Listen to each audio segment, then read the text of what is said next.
ვაგრძელებთ ლექციების კურსს წყლის ეკოსისტემების კონსერვაციაში.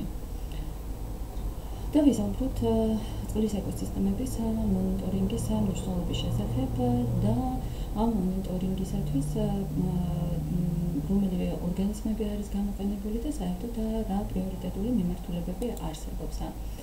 მოგეხსენებათ, რომ ტერმინი მონიტორინგი აღნიშნავს წყლის ეკოსისტემების შემთხვევაში მდინარეების, ტბების, ოკეანის დინებების, წყლის დონის და ქიმიური შემადგენლობის შესახებ ინფორმაციის მიმოხილვას ან მოპოვებას.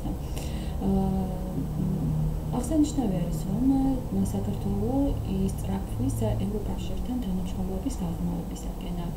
ამ თანამშრომლობის პრიორიტეტული სფეროები შეთანხმებული იქნა საქართველოს ხელისუფლებასა და ევროკომისიას შორის, რაც აისახა ქვეყნის 2007-2013 წლების სტრატეგიაში.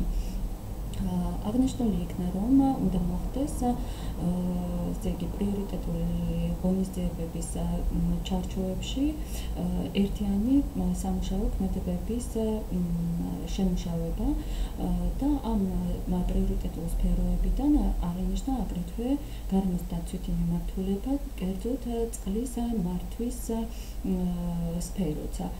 ყველაზე მნიშვნელოვანი დოკუმენტი ამ მიმართულებით არის წყლის ჩარჩო დირექტივა. წყლის ჩარჩო დირექტივის თანახმად წყლის სისტემის კლასიფიკაციისათვის, მას დახასიათებისათვის შეიძლება გამოყენებული იქნას შემდეგი სტატუსები, ესე იგი საუკეთესო, კარგი, საშუალო, არასასურველი და ცუდი. და ამ დირექტივის თანახმად აუცილებელი საკონცო ინფორმაცია მოიპოვება ბიოლოგიური მონიტორინგის გზით, ხოლო ქიმიური და ჰიდრომორფოლოგიური მონიტორინგი მხოლოდ დამხმარე ინფორმაციას გვაწვდის. ბიოლოგიური მონიტორინგის განხორციელება გადამწყვეტ ნაბიჯს წარმოადგენს წყლის ჩარჩო დირექტივის პრინციპების განხორციელებისათვის. აღსანიშნავი არის, რომ ბიოლოგიური მონიტორინგი გვაწვდის საკვანძო მონაცემებს, რომელთა საფუძველზეც ტარდება შემდგომი კონკრეტული ღონისძიებები.